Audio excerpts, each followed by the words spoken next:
Hi guys, in the previous video I was explaining about the second PUC's first chapter ಅಂದರೆ introduction to micro economics. ಆ ಚಾಪ್ಟ್ರಲ್ಲಿ ಬರೋ MCQನ ಮತ್ತು fill in the ಬ್ಲಾಂಕ್ಸ್ನ ಎರಡನ್ನೂ explain ಮಾಡಿದ್ದಾಯಿತು. In today's video I would like to explain about the first chapter of first PUC which means statistics for economics. First chapter introduction ಇದೆಯಲ್ಲ, ಆ ಚಾಪ್ಟರ್ದು MCQಗಳನ್ನ ಇವತ್ತು explain ಮಾಡ್ತಾ ಇದ್ದೀನಿ.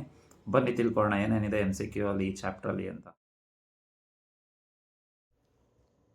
Hello dear students, this is Avinash, lecturer in economics.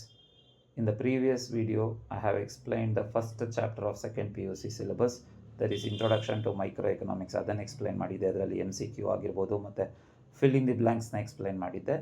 Today in this video, I would like to explain about the first PUC first chapter, that is statistics for economics. ಅದರಲ್ಲಿರೋ MCQಗಳನ್ನ explain ಮಾಡ್ತಾ ಇದ್ದೀನಿ ಇವತ್ತು. ತುಂಬ ತಡ ಮಾಡೋದು ಬೇಡ, ಸ್ಟಾರ್ಟ್ ಮಾಡ್ಬಿಡೋಣ. MCQ first question ಏನಿದೆ ನಿಮಗೆ, if you are in job and you are working for payment you are called dash ಅಂತ ಕೇಳಿದ್ದಾರೆ. There are 4 options: unemployed, leader, employee, trustee. ನೋಡ್ತಿದ್ದಂಗೆ ಗೊತ್ತಾಗುತ್ತೆ ಎಂಪ್ಲಾಯಿ ಅಂತ, ಯಾಕೆಂದರೆ ಅನ್ಎಂಪ್ಲಾಯ್ಡ್ ಆಗಿದ್ದರೆ ಕೆಲಸ ಎಲ್ಲಿ ಮಾಡ್ತಿರ್ತಾನೋ, ಇಲ್ಲ. ಲೀಡರ್ ಆಗಿದ್ದವನು ಎಲ್ಲಿ ಕೆಲಸ ಮಾಡ್ತಾನೆ ನಾವು ನೋಡಿದ್ದೀವಿ, ಅದು ಇಲ್ಲ. ಸೊ ಎಂಪ್ಲಾಯಿ ಮತ್ತು ಎಂಪ್ಲಾಯರ್ಗೆ there is a lot of difference. ಕ್ವೆಶನಲ್ಲಿದೆ, if you are working for payment, ಬೇರೆಯವ್ರು ಕೊಡೋ ಪೇಮೆಂಟ್ಗೋಸ್ಕರ ನೀನು ಕೆಲಸ ಮಾಡ್ತಿದ್ರೆ ನಿನ್ನನ್ನು ಎಂಪ್ಲಾಯಿ ಅಂತ ಕರೀತಾರೆ. ಸೊ ಆನ್ಸರ್ ಇಸ್ ಎಂಪ್ಲಾಯಿ ಅದಕ್ಕೆ. So second one, scarcity is the root of dash ಅಂತ ಕೇಳಿದ್ದಾರೆ. There are 4 options again: all economic problems, social problems, political problems and all problems. All problems ಎಲ್ಲ ಆಗಲ್ಲ ಇದರಿಂದ, ಯಾವುದು ಸ್ಕೇರ್ಸಿಟಿಯಿಂದ. ಸ್ಕೇರ್ಸಿಟಿ ಈಸ್ ನಥಿಂಗ್ ಬಟ್, ನಿಮಗೆ ಗೊತ್ತಿದೆ, ಶಾರ್ಟೇಜ್ ಆಫ್ ರಿಸೋರ್ಸಸ್ ಶಾರ್ಟೇಜ್ ಇತ್ತು ಅಂತಂದರೆ ಅದನ್ನು ನಾವು ಸ್ಕೇರ್ಸಿಟಿ ಅಂತ ಕರಿತೀವಿ. ಅದಾದರೆ ಕಡಿಮೆ ಇತ್ತು ಅಂದರೆ ಅದನ್ನು ಸ್ಕೇರ್ಸಿಟಿ ಅಂತ ಕರೆದ್ಬಿಡ್ತೀವಿ. ಈ ಸ್ಕೇರ್ಸಿಟಿ ಯಾವುದಕ್ಕೆ ಬೇರು ಅಂತ ಕೇಳ್ತಾ ಇದ್ದಾರೆ ಕ್ವೆಶನನ್ನು ನಮಗೆ. ಆಲ್ ಎಕನಾಮಿಕ್ ಪ್ರಾಬ್ಲಮ್ಸ್, ಬರೋ ಎಕನಾಮಿಕ್ ಪ್ರಾಬ್ಲಮ್ಸ್ಗೆಲ್ಲ ಮೇನ್ ರೀಸನ್ ಯಾವುದು ಅಂತಂದರೆ ನಿಮಗೆ ಸ್ಕೇರ್ಸಿಟಿನೇ ಆಗಿರುತ್ತೆ. So answer is all economic problems. And the third one, the long queues at railway station and cinema theatre and bus stand, ಇದೆಲ್ಲ ಮ್ಯಾನಿಫೆಸ್ಟೇಷನ್ ಯಾವುದಕ್ಕೆ ಅಂತ ಕೇಳಿದ್ದಾರೆ. ಏನಕ್ಕೋಸ್ಕರ ಎಲ್ಲ ಕ್ಯೂ ನಿಂತ್ಕೋತಾರೆ ಬಸ್ ಸ್ಟ್ಯಾಂಡಲ್ಲಿ ಆಗಿರ್ಬೋದು, ಅಥವಾ ಸಿನಿಮಾ ಥಿಯೇಟ್ರಲ್ಲಿ ಆಗಿರ್ಬೋದು, ಅಥವಾ ಮತ್ತೊಂದು ಕಡೆ, ಎಲ್ಲ ಕಡೆ ಕ್ಯೂ ಯಾಕೆ ನಿಂತ್ಕೊಬೇಕು ಅಂತ ಕೇಳಿದ್ದಾರೆ. ಅದಕ್ಕೆ ರೀಸನ್ ಏನು ಅಂತ. There are 4 options: publicity, scarcity, plenty, quantity. Previous ಕ್ವಶನಲ್ಲೇ ಹೇಳಿದೆ ನಿಮಗೆ, ಸ್ಕೇರ್ಸಿಟಿ ಅಂತಂದರೆ ಏನು, ಶಾರ್ಟೇಜ್ ಅಂತ ಹೇಳಿದೆ. ಶಾರ್ಟೇಜ್ ಇರೋದಕ್ಕೋಸ್ಕರನೇ ಇಲ್ಲೆಲ್ಲ ಕ್ಯೂ ನಿಂತ್ಕೋತಾರೆ. Let's take an example of cinema theatre. Queue ಏನಕ್ಕೆ ನಿಂತಿರ್ತಾರೆ? ಟಿಕೆಟ್ ತಗೊಳ್ಳೋಕ್ಕೆ ಸರ್ ಅಂತ ಅನ್ಬೇಡಿ. ಆಮೇಲೆ ಹೌದು, ಟಿಕೆಟ್ ತೊಗೊಳಕ್ಕೆ ಅಂತಲೇ ನಿಂತ್ಕೊಂಡಿರ್ತಾರೆ ಅಲ್ಲಿ. ಸೊ ಏನಕ್ಕೆ ಟಿಕೆಟ್ ತೊಗೊಳಕ್ಕೆ ಕ್ಯೂ ಅಲ್ಲಿ ನಿಂತ್ಕೊಬೇಕು? Because tickets are shortage, tickets are scarce. ತುಂಬ ಕಡಿಮೆ ಇದೆ ಟಿಕೆಟ್ಗಳು. ಎಲ್ರಿಗೂ ಬಂದವ್ರಿಗೆಲ್ಲ ಟಿಕೆಟ್ ಕೊಡೋಕ್ಕಾಗಲ್ಲ. ಸೇ ಫಾರ್ ಎಕ್ಸಾಂಪಲ್, ಆ ಒಂದು ಸಿನಿಮಾ ಥಿಯೇಟರ್ದು ಕೆಪಾಸಿಟಿ 200 ಅಂತಂದರೆ 200 ಟಿಕೆಟ್ಸ್ ಮಾತ್ರ ಮಾರ್ತಿರ್ತಾರೆ. ಅಲ್ಲಿ 300 ಮೆಂಬರ್ಸಿಗೆ ಬರ್ತೀನಿ ಅಂತಂದರೆ ಅಲ್ಲಿ ಸಿಗಲ್ಲ ನಿಮಗೆ ಟಿಕೆಟ್ಸ್. ಅದಕ್ಕೋಸ್ಕರನೇ ಏನು ಮಾಡ್ತಾರೆ, ಕ್ಯೂ ಅಲ್ಲಿ ನಿಂತಿರ್ತಾರೆ. ನಾವು 200 ಒಳಗೆ ಹೋಗಿ ನಿಂತ್ಕೊಂಡ್ಬಿಟ್ರೆ ನಮಗೆ ಟಿಕೆಟ್ ಸಿಗುತ್ತೆ ಸೇಫ್ ಅಂತ. ಸೊ ಸ್ಕೇರ್ಸಿಟಿ ಇರೋದಕ್ಕೆ ಏನಾಗುತ್ತೆ, ಈ ಥರ ಎಲ್ಲ ಕ್ಯೂಗಳಿರೋದನ್ನ ನಾವು ನೋಡ್ತೀವಿ. ಸ್ಕೇರ್ಸಿಟಿನೇ ಎಲ್ಲ ತುಂಬ ಬಂದವ್ರಿಗೆಲ್ಲ ಕೊಡ್ತೀವಿ ಅಂದರೆ ಯಾರು ಕ್ಯೂ ನಿಂತ್ಕೋತಾರೆ, ಹೌದಲ್ವಾ? ಸೊ ಈ ಥರ ಎಲ್ಲದಕ್ಕೂ ಮ್ಯಾನಿಫೆಸ್ಟೇಷನ್ ಏನಾಗುತ್ತೆ ಅಂತಂದರೆ, ಬಿಕಾಸ್ ಆಫ್ ದಿ ಸ್ಕೇರ್ಸಿಟಿ ಇಲ್ಲೆಲ್ಲ ಕ್ರೌಡೆಡ್ ಬಸ್ ಆಗಿರ್ಬೋದು, ಕ್ರೌಡೆಡ್ ಸಿನಿಮಾ ಥಿಯೇಟರ್ಸ್ ಆಗಿರ್ಬೋದು, ಕ್ಯೂಗಳನ್ನ ನಾವು ನೋಡ್ತೀವಿ ಇಲ್ಲಿ. ಸೊ ಆನ್ಸರ್ ಇಸ್ ಇಲ್ಲಿ ನಿಮಗೆ ಸ್ಕೇರ್ಸಿಟಿ.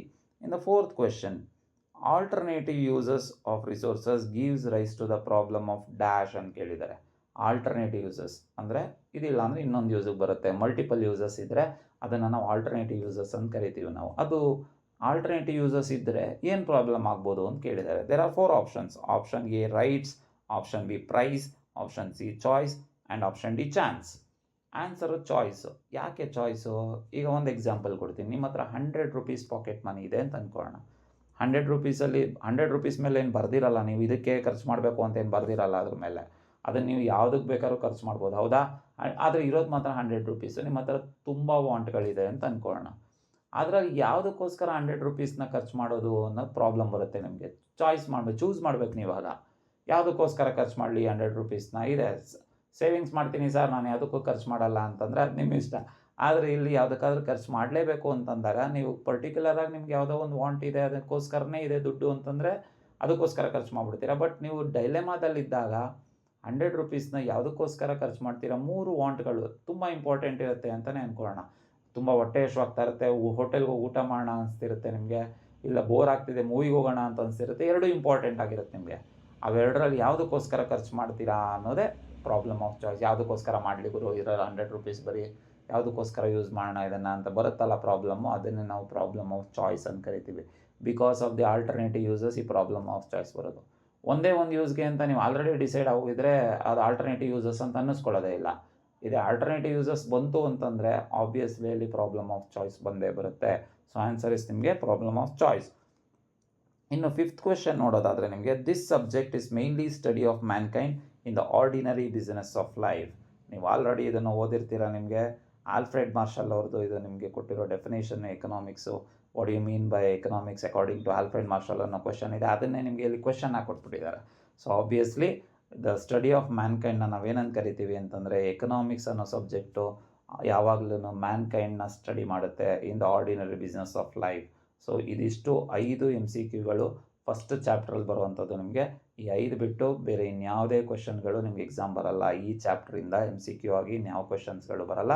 ಈ 5 ಕ್ವೆಶನ್ಸ್ಗಳು ಮಾತ್ರ ಇರ್ತವೆ ನಿಮಗೆ. ಸೊ ಫಿಲ್ ಇನ್ ದಿ ಬ್ಲ್ಯಾಂಕ್ಸ್ನ ನಾನು ಮುಂದಿನ ವೀಡಿಯೋದಲ್ಲಿ ಹೇಳ್ಕೊಡ್ತೀನಿ.